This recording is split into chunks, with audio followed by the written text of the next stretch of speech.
Muriel. That's Bob Iacino. Today we have a special guest, and I think it's going to be a very, very interesting show. We have Texas Representative of the 128th District, Brisco Caine, and we are going to talk about, you guessed it, redistricting, how it impacts us, what's the real story is. But before we get to that, a couple housekeeping things. We always talk about how we hate the fact that big conglomerates have taken over the food source, our food that we eat. There is something we can do, and that's to patronize smaller independent producers. We like Independence Arc Farm in Arkansas, beef, soon to be pork, and Wagyu beef. Didn't he buy 2 other ranches, Bobby? So our guy's expanding. Yeah, Our he guy bought 2 Marco's other ranches. expanding He bought because 2 he's other good. ranches.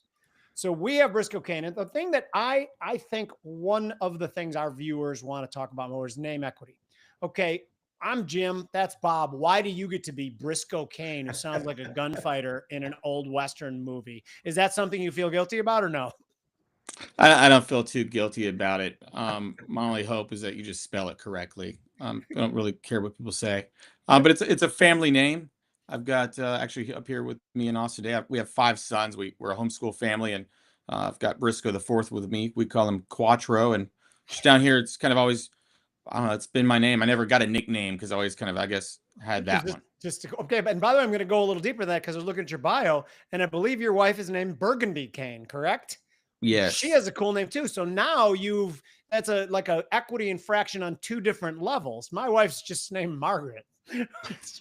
Yeah, they had to be cool, man. So we have 5 sons. They're all named after Texas counties and by and part thus Texas heroes. So it's Brisco. Walker would be Samuel Walker, the famous Walker Colt, the gun that saved the West. You're going to tell us who Walker is? Come on, we're not dummies.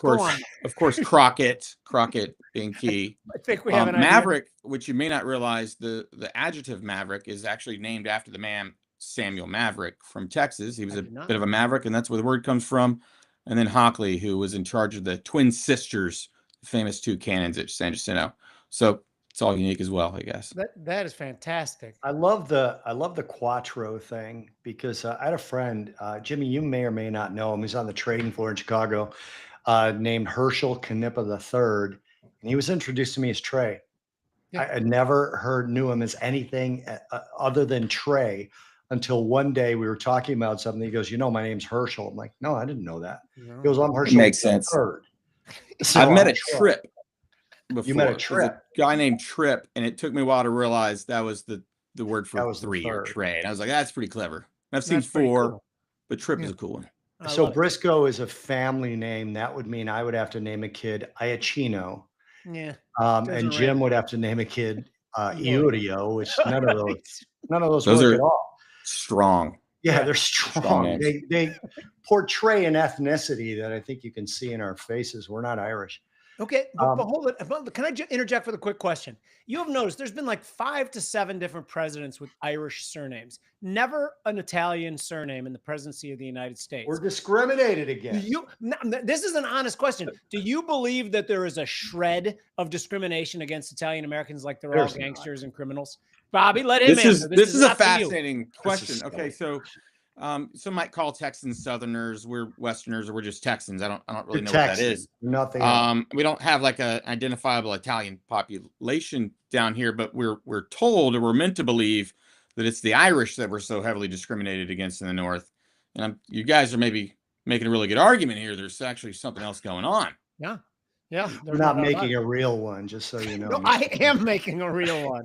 By the way, my Irish American mom wouldn't buy Kraft products until like the 80s because when her father went to apply for a job, it literally said no Irish need apply at their Chicago headquarters. And she's like, that woman could hold a grudge till the day she dies. An Irishman with Alzheimer's is someone who forgets everything but the grudge. And that was my mother. But anyway. Can I throw something in real quick, Jimmy? I used to crack this joke all the time because during the woke nightmare that we all lived through, the only ethnic group you could still make fun of other than whites and Christians was Italians. It was the only identifiable group that wasn't white. Well, we're Christian, we're Catholic, and you could still make fun of Italians like to your heart's content. And I asked Mom, tongue in cheek, I was telling my wife, who's American, but she's Croatian, German. I was like, how come that's still okay? And she goes, because you guys don't give a shit what anybody says about you. Texans are like that. The Texans that I've known are like, we don't care. We're in Texas. We don't care what you guys do. So it's amazing to talk to a real Texan. I mean, you're a generational Texan, right? Well, yes, sir. And that's a thing. People brag about it. It seems kind of odd to do, but down here, if people are running for something, they'll often talk about their generations, and you'll see it. I don't do it, but I could, I guess. Some say it's like an insult to ask someone if they're from Texas, because if they really were, you would kind of already know, and you don't want to embarrass them if their answer is no. Yeah. So it's kind of rude to ask. Right? That and people who went to Notre Dame have that same quality. Yeah, but the idea of that independence and not caring is kind of where we are right now. You may realize there's states like California and others that are threatening to redistrict their states if we redistrict ours, and kind of that we're going, well, then do it, because you should have already done it by now. Yeah, if you were already going to do it, then you would do it. I don't think their threat's real. They've already done it. Yeah. Right. Yeah. Well, okay, so that's interesting too, because I don't know if you've watched our show before. Of course, you've watched our show. Everyone watches our show. We claim that we are not political by any stretch, but we are very, very in tune to policy. Policy is very important to us. So oftentimes we look like we're political because our libertarian views lead us to side with people like you more than the people who oppose you. That being said, it would be disingenuous us to go into this discussion without us being hypercritical of it, because we want to know the truth about this. Is that so? You're in Texas. In your mind, first of all, before we do anything else, because we just joked about Illinois and California. In my head, we joked about Illinois. If they're going to redistrict, they're going to do it already because they're already up to their eyeballs in Democrats. Do you think what is being done in Texas is like, if they're going to play this way, we're going to play this way? Or is there an element of fairness when you look at a map that's what you're trying to do? Yeah, well, it's an element of the entire world is watching. Texas, as we like to brag, if we were our own economy, would be the 8th largest economy in the world. And people are looking for that stability in laws and predictability and fairness. And our state's population has changed tremendously, not just because of the people fleeing Illinois and California, looking for a better business climate, looking for opportunity, a chance to thrive, a chance to start a business, a chance to have a good education system that's not maybe run heavy-handed by teachers unions. Right? We just passed what will be on day one the largest school choice bill in the country. Just as we turn it on, those things are important to bringing businesses here, and I think they want to see the laws do that as well. And so we're not just here for a special session for redistricting. That's one of the reasons, and it's a valid reason, to make sure the maps are drawn fairly. That has to do with there was a case out of Galveston, Texas, a Galveston County case that the Fifth Circuit essentially undid some old rules that were actually racial. Like, they required certain groups, it required minority groups to be compiled together based on this belief that one party owns one group, which is, of course, just absolutely insulting. We have a congressman named Wesley Hunt in the Houston area, in a majority non-white area. They've elected him because he was most qualified, because he represented their district, not because of anything else. But anyways, those rules are kind of gone, and thus we can make them based on true fairness, so that they'll actually represent the people that are there, and to do the important things like local government spending is out of control, and we're wanting to rein that in. And we've got proposals to cap it at population times inflation. That's something Texas's spending is restrained at as well. These are all really important things. So, Representative, if you could explain to myself and everybody else, Jim obviously knows all this already, what is the point from a technical perspective of redistricting at all? And why does it have to happen occasionally, just sort of in the structural view of things? Yeah. So the U.S. Constitution leaves, for the most part, that up to the states. It just says that it has to be done. And so for us, we've got a one man, one vote rule. Mm-hmm. And that means that the populations need to be the same inside of each congressional district. And that's why we occasionally do it, because, of course, people are transient. They don't just live in one spot. And nor do they conveniently live in perfect little boxes, because it would make it a lot easier for us to draw lines that have equal populations. So, for example, in Texas, they have to be 766,987. Exactly. And so we're going to be doing that to make sure that these things are fair. Do you actually end up, because of that, do you actually end up like circling 2 or 3 houses just to get that exact number in? I mean, how That's kind of crazy like does it that. get for you guys? It's a computer program that goes down to what we call blocks, and it has a lot to do with how counties might even draw them based on voting precincts. And you've got rivers and roads, and that's why they look funny. Okay, for the most part, you can't look at a silly drawn map and just assume, quote unquote, that's gerrymandering. It's going to look silly. Now, when they get extreme, you can tell what they're probably trying to do, but it's really based on the data. So they will look silly like that because you're trying to find exactly the same number. And that means it'll never be a straight line because people don't live in little boxes, right? We've got, especially for the Houston area, there's a ship channel and swamps and marshes and parks and roads. So yeah. So where do you draw the line between what's called redistricting and what opponents of either side call gerrymandering? When to Well, use there, does that pop up? yeah, that word's always going to be used by the party that Is not doing is it. trying to hold on to power that they didn't earn at the ballot box. Mhm. There's always going to be a tension there, even when people try and call them, or create nonpartisan redistricting boards. Because who do you think appointed people to that board? Elected people hoping they're going to do their will. You're never going to be able to get that taint out of it. You just hope you elect people that will do that, or just try and do as fair as possible, which is by prohibiting certain forms of discrimination and ensuring that everybody's has one man, one vote. That is the key principle. So you when you look at, I'm sitting right now, I'm Chicago. Bobby's from Chicago, so we're in Illinois. When you look at Illinois, what level, like, do you scratch your head and say, how did they? Do you believe that the gerrymandering was corrupt in this state? First of all, do you, and to what level, and when do you think it began? Mm-hmm. Well, the numbers just don't lie. When you look at historical election results and see that Republicans or any party was getting a certain number, whether that was something 40%, and then you look at the congressional districts and see that that party is only represented by 13, it kind of is a hint that there's a problem. Okay, good. That's what I was hoping you'd get to that exactly. And I want people to understand that as well, because the math on this is pretty significant and it's pretty alarming. States like Illinois, in general elections, the Republican candidates often gets 40% to 60% of the Democrats. And then when you look at the way it's redistricted, we never have any Republican representation in the House. And I've said a million times before, I don't identify as a strict Republican. I'm a libertarian who happens to caucus with the Republicans, if that's the term that you guys use. I vote with the Republicans. But to me, that is hugely significant. And that's the same in pretty much all the big 5 states, correct?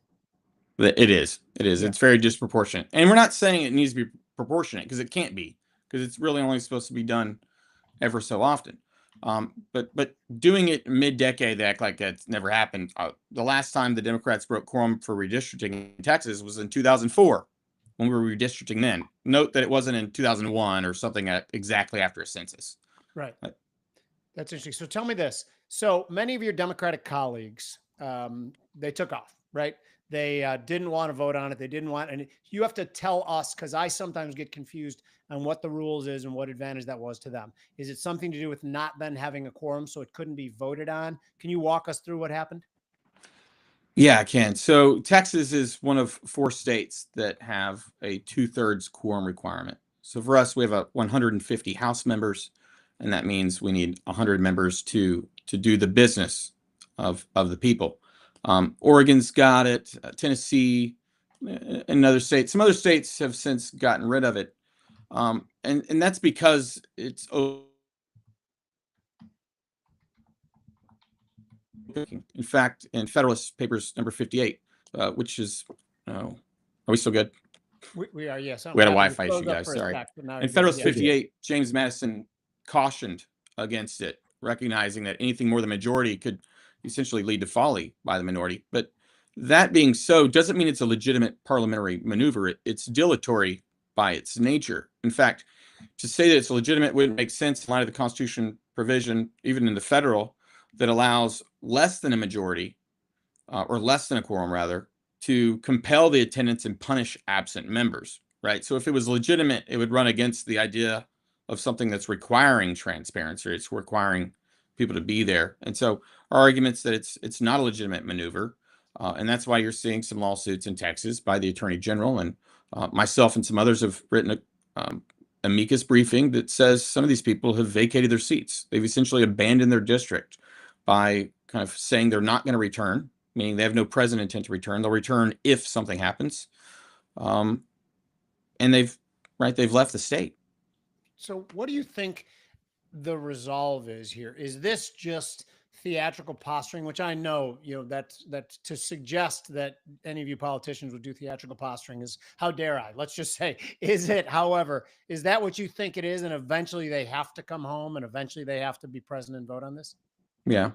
I can tell you from just talking to some of my colleagues on the other side that are off in some of these far off places that aren't in Texas, it's not their will. And many of them are doing it out of fear. Now, some of them are true progressives and they're, part of the socialist left. Some of them are afraid of the socialist left and getting primaried from the left, meaning they're not purist enough. That happened actually last cycle. A member of the Democrat caucus, she's now a Republican. She was the only one that voted in favor of a bill that would stop chemical transitioning of minors, right? We're just saying, hey, you got to be over 18 before you make a decision like that. No, your parent can't consent for you. Simple things. Well, she went along with the Republicans on that. They got rid of her. She was a dino, I guess, in their words. These people are afraid of a similar thing. They realize it's not healthy for them. It's futile. Every time, at least in recent years when they've done it, we've not only grown our Republican majority in the House, meaning they were punished at the ballot box, but we still got those things done anyways. It's an expensive exercise of futility. You just hit on something that I wanted to dig into a little deeper.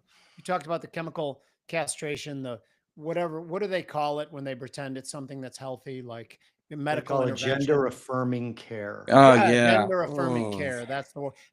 My skin kind of crawls and I get kind of, the hair stands up to the back. It ruins a child. It steals a child's innocence, and there's nothing we can do to give that back. And you've seen the numbers that they all regret it. Yeah, it's the sad. fact that we're discussing this in 2025 is just the most confounding thing. This is barbarism at any level. But my question to you is this: is that topic, that element, also the trans people competing in women's sports? When you saw the way the general election played out in the presidency, do you think those were huge, or do you think immigration was by far the biggest? How do you rank those issues as far as Donald Trump winning the presidency? Yeah, right on. The polling showed us it was definitely immigration, but that issue still rings in hearts. People were looking for multiple things. And maybe we'll like to call them single issue voters, but I think people were turning out for common sense. Can I add something to that? Yeah. The immigration was the biggest issue, but you don't F with parents, period. Virginia. You just don't. I mean, you just I would mess with Jim, but not over one of his kids. Right. I just you do. Right. Don't do that. That's where we will fight. Just don't mess with parents. You just don't. Right on. Yeah. And that's part of the special session call. We've passed legislation to stop that in grade school, public school. We passed legislation to stop that at the university level in those sports. And now we've got one that we finally stop it in kind of women's privacy spaces, like gym locker rooms and stuff. And because it's gotten to that point where I guess we have to step into the private world. They're not willing to do anything about it themselves. And that's one of the reasons, that's one of the bills the Democrats are killing by leaving. The point is, though, when they come back, we're going to do it. They're just delaying the inevitable. And sadly, that means they're allowing people to be victims until they, I guess, get the guts to come back. Somehow they're trying to say they're courageous for running, which. So what year did you take office, sir? In 2017. Okay, so you're familiar with the Biden administration suing Texas under the Voting Rights Act, which was all over. Yeah, I was former chairman of the elections committee in 2021. Following the Trump 2020 elections, I wrote the election integrity bill after that. Perfect. Yeah. So they sued you, basically. They sued and then they dropped it. The lawsuit was all over the news. The drop was not. Can you fill us in as to, did they just say we can't win this, or our publicity stunt is over, or what happened with that? Because it's actually very hard to even find any opinions on it, anything that was written, anything that was said. It just got dropped, and the news was all over how they were suing you guys, but no. That's fascinating. You bring that up. It reminds me that the Texas redistricting was allowed by that lawsuit I described earlier involving Galveston County. That's Galveston Island is a large island here down in Texas, big vacation spot. That case that went to the Fifth Circuit is what essentially is allowing us to do what we're doing now, but the media is not talking about it. No one's discussing it, and they're acting like this is out of nowhere, when actually it was legitimized by a court case. And similarly, they conveniently did not want to reveal all the truth or the whole story, right? It's not lying, it's just kind of by omission. The media just often doesn't finish the story. And so, yeah, they'll always show that you were attacked, but not that you prevailed, not that someone was innocent. They talk about, right, they go after Trump for these lawsuits. They don't then define what the cases were really about or what really happened. Right. And you're right. They've conveniently left out the end of the story, which was they dropped the case. I think they're very astute in that people who are accused of things often are called that thing, regardless of the outcome of the innocence versus guilt. I just think it was interesting. The DOJ dropped the case, and now they're after you guys again, but from a different perspective. It seems to me like they turned some of the blue states against you. To your point, I looked this up the other day. California, in terms of registered party affiliation, it's about 25%. No, it's more than that. It's like 35% Democrat, 22% Republican, 22% independent. And then you look at their legislature, it's 75% Democrat. And then you look at their districts, and they keep saying they have this independent council. So is that kind of a thing that you're talking about, where it's just obvious that the population is split in such a way and they're not represented by that split? Yeah, absolutely. That's how they're drawing their maps. In fact, Texas has the opportunity to redraw our own state legislative maps based on this Fifth Circuit ruling. There's probably 20 seats that could have been Republican, but we were forced to draw them in such ways, and instead they could be drawn fair by putting communities together. One of the downsides when you see those crazy lines, those spider legs, is you're breaking up cities or certain communities. And it'd be nice for your small town of 10,000 to have one guy and not four. Right. You can see how that kind of helps this fairness, and that's not allowed when you have commissions like that, right? Because they don't represent the people. The members, when they're actually allowed to do it, they're in their own interest to want to have a full community. But this quote unquote unelected group that somehow is more ethical, I promise you they're not. Anybody have any experience with unelected bureaucrats? Which ones do they trust more? The behind the doors ones, or the ones who are doing it in public? So let me ask you something about the fairness thing. And this is, well, I'll just ask it. When we talk about fairness, is it fairness to the two parties, or is it fairness to the voters? That's really what I'm trying to figure out. Because in theory, I'm a registered independent in Florida. In Illinois, I was a registered Republican, which means I wasn't represented, if anyone knew what I was registered as.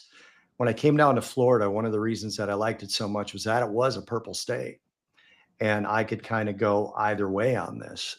I am much more conservative than anything. Jimmy mentioned our sort of libertarian leanings. Is it really fairness to party or fairness to individual in your view? Yeah. Let's unpack that. You've mentioned a few times kind of political leanings or background. Sure. And so we'll expand on that and go, that then probably also recognizes man's humanity, right? So liberty comes from this idea that we recognize that we're in pursuit of our own self-interest. We create a product that our fellow man wants to buy, right? That's the free market. That's the idea. We cannot scrub the self-interest part out of politics. That's always going to be present. So what is the legislative branch? Well, it's the people's branch for a reason. It represents the will of the people. Remember, we're a republic, not a direct democracy. So it's not like technically you do exactly as I say, but the people have, I guess, somehow chosen that person to represent them. And so I'd say the fairest part to those maps would be that the people's direct representatives draw them, as opposed to someone they didn't directly elect. And I think it's more fair to the people when those maps are able to, be proportionate to their communities. It still gives them the opportunity to elect the person of their choosing. Ultimately, it's when the rules are created to be not fair, and that's what some of these court cases are undoing. Congress never passed these laws. These these are cases that have kind of come up by being written by a progressive judiciary over the last, so many years. And we're undoing those. One should be really important. People should want Congress to make the laws, not unelected bureaucrats, and definitely not courts. Right. And so I think this restores it to be constitutional and to be fairly drawn by the people's representatives. So this next question, I'm not going to, if you don't feel comfortable talking about this, please just don't talk about it. But here's my question is that when you look back at the 2020 election, now we all saw the same things. We all saw guys like, Bernie Sanders come out ahead of time and say, just so you know, all the mail-in ballots are going to be Democrat. Why? I don't understand that. We all went to bed with Donald Trump leading in the 6 counties. We all woke up with them saying, wait, we got to count all these ballots, but they're all going to be Democrats, so don't worry. I think it was perfectly reasonable to raise your hand and say, wait a second, this smacks of bullshit. And then as soon as you said that, everybody looked at you like, what, we don't have pristine elections? I'm not asking you exactly like where you stand in the election, unless you want to go into it. But I want to be reaffirmed that it was perfectly reasonable to say this looks and smacks a bit like bullshit.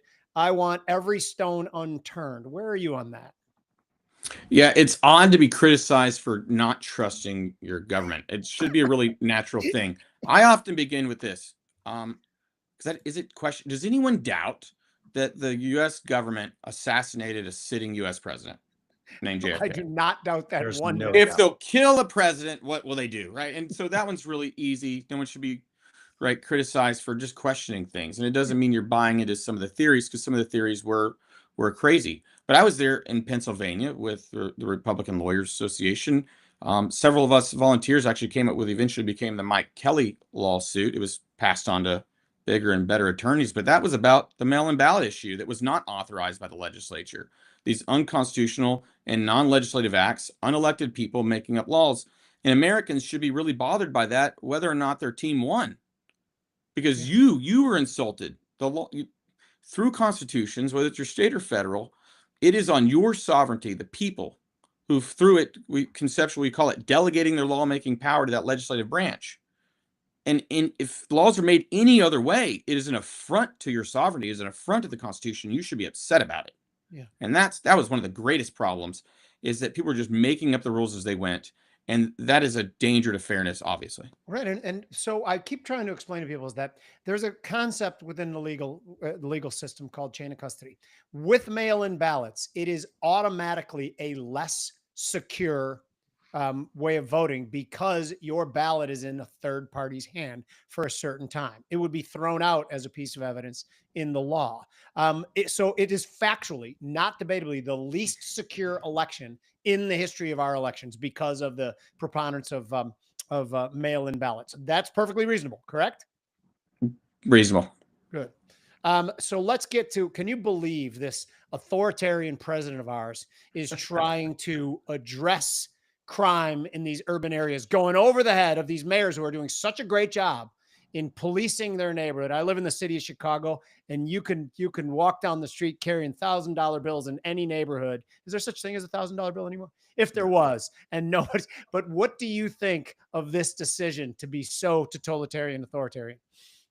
Yeah, I think if you're walking around with $1,000 bills, people wouldn't think it was real in those neighborhoods. Probably not. I probably wouldn't. You might actually get away with it. Like, that's fake. Leave that guy alone. What I think it's brilliant, and that's what I love about the president. In fact, one of the things that the establishment here in Texas, by that mean some of the people we call Republicans, did early on in session, is I had a bill that would allow essentially the state to take over part of Austin. We created it as a capital district with some oversight, because we've had some wild issues. We've got a George Soros DA down here in Austin. They've defunded the police, and it's just crazy. More things that when companies or anybody's looking to do business, they're kind of looking at that. They want to see stability. And so it makes, of course, sense for the president to try and want to restore order. So the capital city of the shining city on a hill that is the United States looks like you should want to go there, that you trust its government, that you trust that they have a sense of order. If you don't have order in your capital city, how could you have anything else together? Amen. Do you think he does these things because he does them in kind of an abrupt way to make his opponents start screaming against it. And then as the dust settles, you're like, yeah, he wanted to restore safety and you were against safety and crime prevention. Is he thinking that far, or does he just shoot from the hip? What do you think? I think it may be maybe both, or there's a benefit of it. I think he just has ideas and he's like, let's go with it. And people Yeah. are like, that's never been done before. And he's like, cool. That's literally his entire life is to No, but I will push try back something because that's never been done before. on August 1st, when the numbers came out from the BLS, and it is the right thing to do to reshape the Bureau of Labor Statistics. They were, I mean, Bobby's in finance, I'm in finance. They come out with crummy numbers and they're very non-dependable. But the way he says is like, it's fixed. I'm firing this guy. It's He fixed. does. I almost That's not bad, Jimmy. It's getting better. It's getting a little better. Getting better. But I think he almost does it to almost seem ridiculous at first to create controversy. And if that's really what he's thinking, it's in some ways brilliant. You'll give me that, right? It is. We enjoy it. Yeah. The governor is doing some of that right now on trying to vacate some of these seats based on abandonment. We don't know. There's no case law on it, but give it a shot. Why not try? Be creative. If you get Give told it a no, it's shot. okay. Yeah. Too many people think that it's failure, right? But great business minds see success in failure. That you've learned something valuable. Yep. So let me ask you again. I want to go back to redistricting real quick because I can't say it. So I don't want to keep talking about it until I get all of my questions done. Do you think it creates instability to redistrict every couple of years, or should it be on a set schedule? I mean, again, as financial guys, right? At the end of every fourth quarter, I reassess my finances and say, okay, do I have too much here? Do I have too much gold? Do I have too much in stock market? And I reallocate, right? Does it just create too much instability to do it maybe after each election or before Yeah. the coming election, and just get it past this point where people are like, oh, you can only do that every decade. Why? I've moved like 3 times in the last 6 years. Why would we only do that every decade if it is about fairness? Right on. That's a good question. And I think that's kind of the idea. You maybe have a general rule to go by, but to say that there's never an exception, like a valid time, like things have really changed. Yeah, especially with the Your pandemic. business model really changed. Your inputs are vastly different. We need to reanalyze things. Our inputs have changed. Texas population has changed dramatically in the last 5 years, and the maps should reflect that. People forget we had a 2020 census, and I guarantee you, I don't know this for a fact, but a lot of what would have been done based on that census at least got delayed because of the pandemic and those stupid lockdowns and all the other things that states like my old home in Illinois did. So it would seem to me like there always might be times where you should say, hey, I think we need to do this. You guys good next week? You guys all free? Let's do it. Let's redistrict. Like, why should it matter as to when you guys are doing it? Which brings me to a second question. Do you think laws were broken by the Democrats that fled to my old shithole home of Illinois?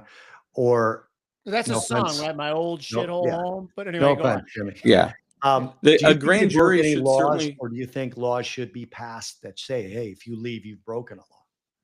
Yeah, well, both. We Good. should pass more laws about that, but a grand jury should be convened.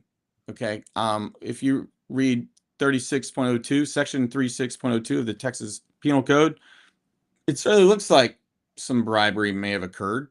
I mean, it prohibits a person from Explain that. soliciting. I don't know what you mean by that. Can you explain that? A person may not solicit, offer, accept, a broad range of things, knowingly or kind of willingly, to give something a benefit as consideration for a state official's vote or discretionary action or non-discretionary action. So it's discretionary whether they show up or vote.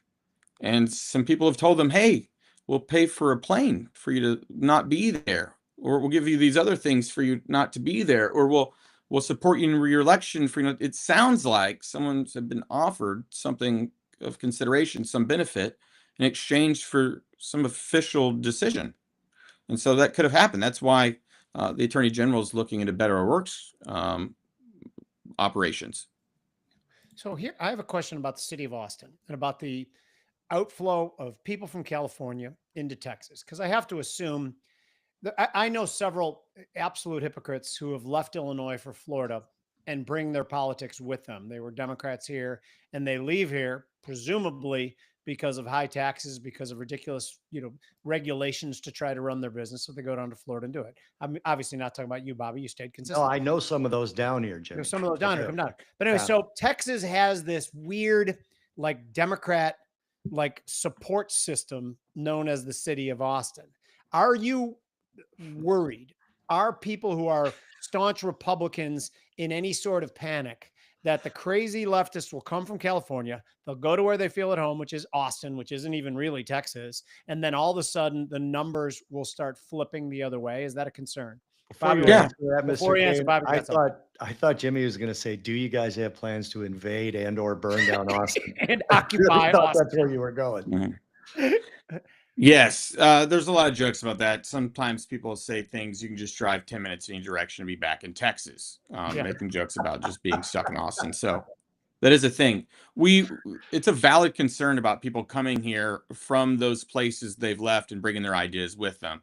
Thankfully, polling, I believe some of the numbers that Governor Abbott has seen is something around 60 to 65% of them end up voting with the party that didn't flee or voting Republican. Okay, so they're not all doing it, but it still shows you a good number are still voting for the policies that are why they left, right? There's simple liberty things, and that makes no sense. But we are, very concerned with it. I would say a lot of the big tech guys, right, with Elon and Joe Rogan's here in Austin, they're a different kind of breed of conservative, a lot more kind of focused on maybe liberty, and you might consider them social moderates or social liberals, but they're very conservative. A large group of those guys are also kind of watching it, and you're seeing them want to kind of change Austin politics. So I wouldn't be surprised if you don't see some changes down here just from the tech gurus who don't want Austin to turn into the sewers of the places they left. Right. That actually makes a lot of sense to me. So we are coming up to midterm elections, which are going to be obviously critical. Bobby and I, on the Unfiltered Investor, which, by the way, I forgot to plug the Unfiltered Investor. Please join us for more economic, trading, portfolio construction topics on the Unfiltered Investor with me, Bobby, and Mike Arnold. They have been crushing it. Anyway, where was I in this? Oh, so we believed that 2025 was going to be economically tumultuous because anytime you go from one system to another, it can be clumsy and inelegant. That's what happens. And 2026 was going to be the beneficiary of it. We realized that Donald Trump had to do things quickly because what probably should take 5, 6, 7 years needed to take a year and be done before these midterms because you don't want to assume that you're in some sort of quagmire. Hence the rush. Exactly. Hence the rush. And that's obvious why it is to us, but it might not be obvious to some other people. What do you think are going to be the biggest issues that are talked about in the for the midterm election? Obviously, immigration has been solved, presumably, but what else? I think you nailed it on the head, man. It's always going to be the border and the economy. And that's going to be based on, how we poll and how we talk to people. Again, it's going to be politics and getting it to people's kind of kitchen tables. And I think that's the risk, at least for Republicans, is that the attempt to fix something won't be seen. The fruit won't be seen yet, and that people may misunderstand it and somehow put back the party that was the problem to begin with. Right. I'm here to listen to you guys. Y'all are talking to folks all the time. You may have a better ear to the ground. What do you think it needs to be? No, I think that I'm putting us all together, and those are, classical liberals, libertarians. I always vote Republican. I just vote against Democrat is the way I make it out to be. I always think our messaging is not as good as their messaging. They play to heartstrings and to you're not moral unless you do this. And it's just a very, very surface sort of solution that obviously causes more problems.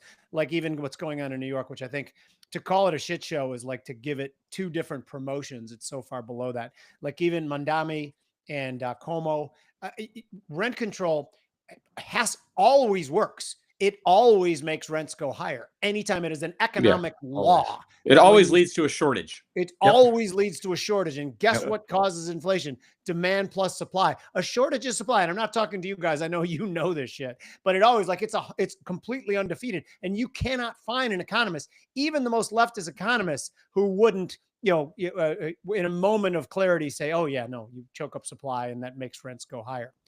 Are they just so much better at messaging than us? Yeah. Okay. That Bobby. Yeah.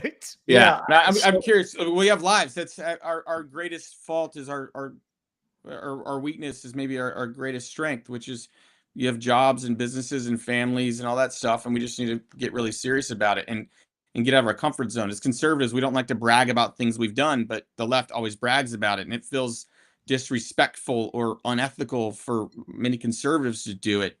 And frankly, you're not doing anything wrong by finally speaking up and being honest with people. And I think that's one reason Donald Trump has done so great, that even though people might try and identify him as some private schooled guy that's never lived in our shoes, he's done nothing but try and come down and try and live in people's shoes and talk to them, not as an attorney or as a politician, but directly to them on their level.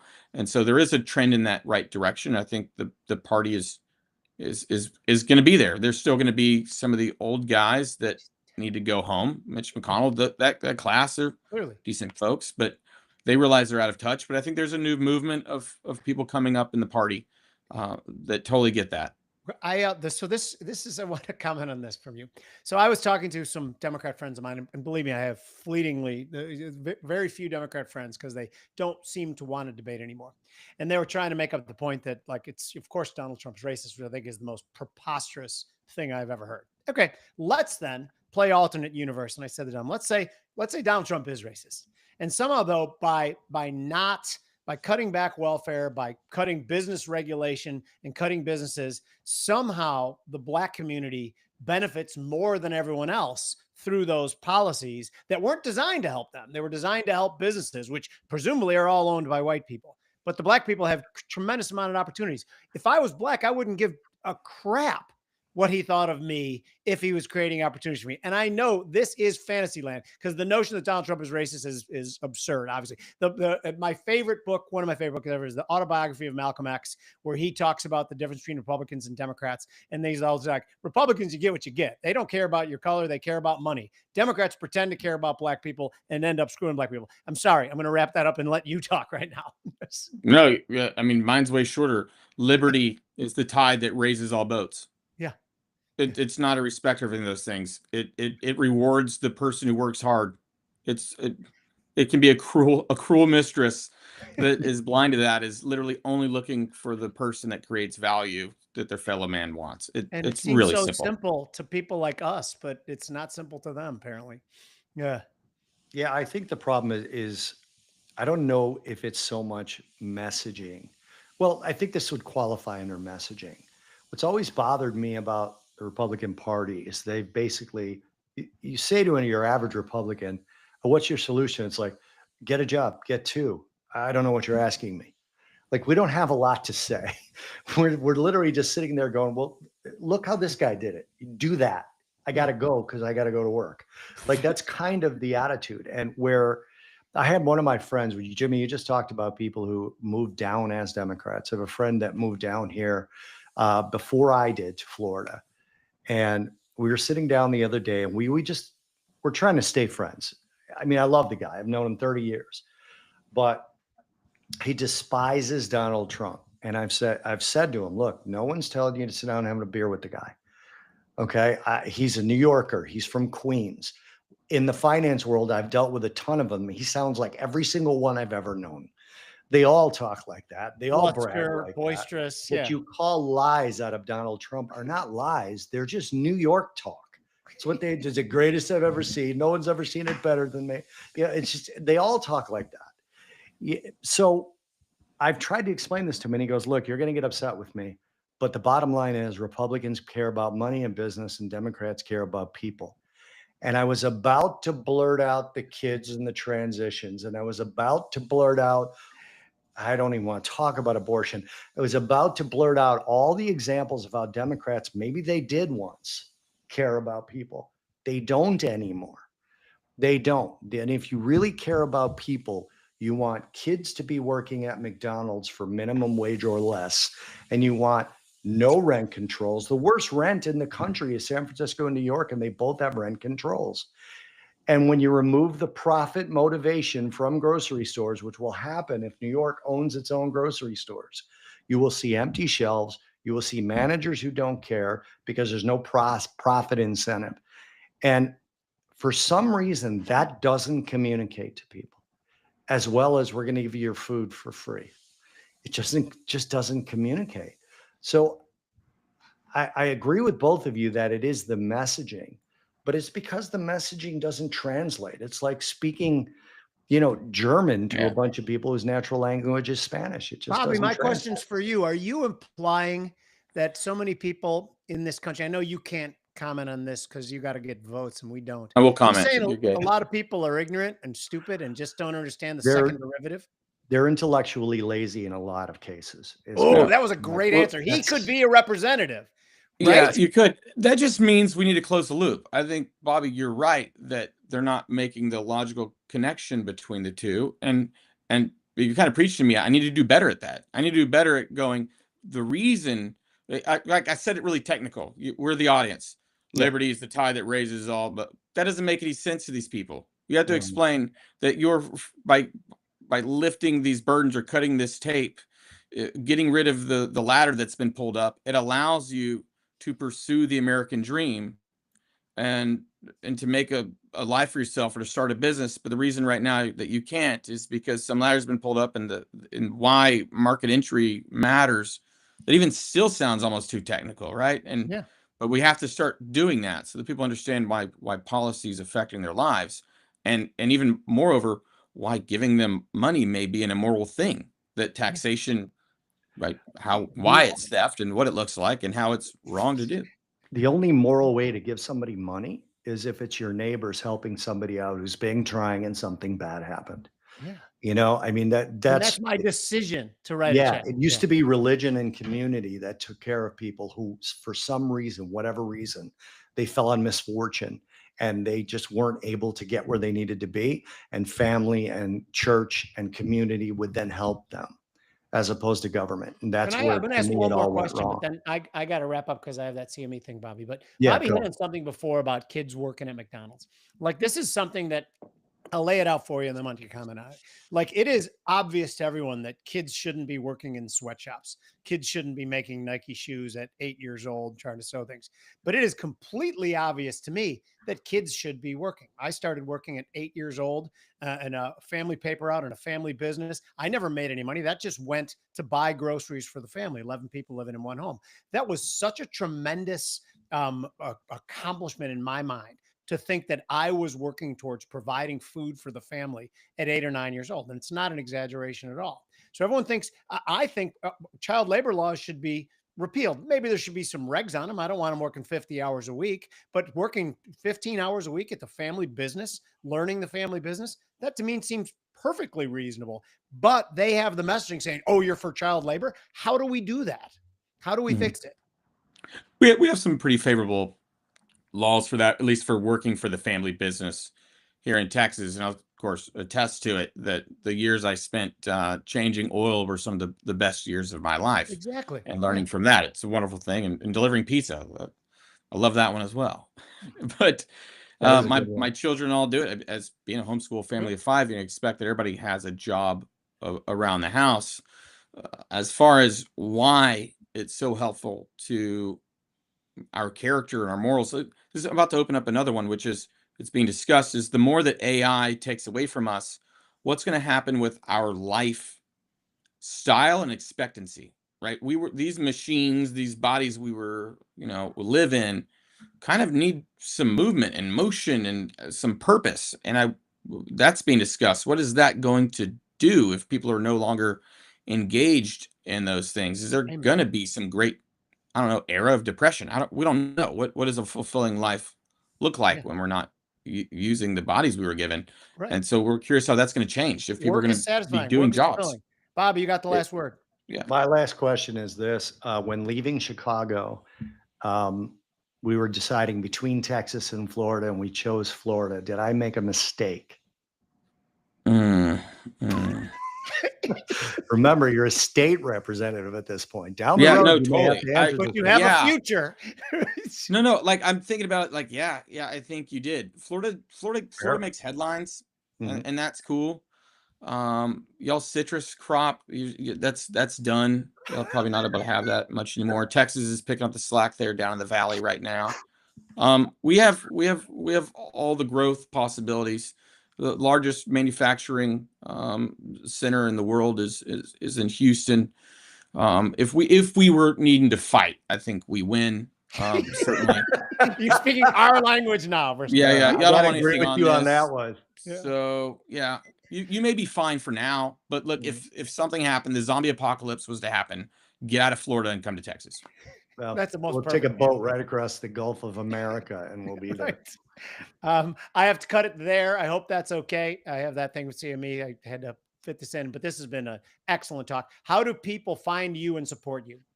It's pretty simple. You find me pretty much anywhere following Brisco Caine. It's BriscoeCain. Yeah, and when I write my Western novel, that's going to be my main character as well, Brisco Caine. But anyway, this has been The Future's Edge. I'm Jim Ura. That's Bob Iacino. Thank you guys very much. Remember, support independent Arc Farms, support small purveyors of food. It is healthier. It is better for all of us. Also, come visit us at The Unfiltered Investor. Bobby, Mike Arnold, and myself. Those guys, particularly their technicals, have been absolutely spot on for the last 2 months, and I have no reason not to continue to believe that they will be. Thank you guys for joining us on The Future's Edge. Adios, Bobby and Jim.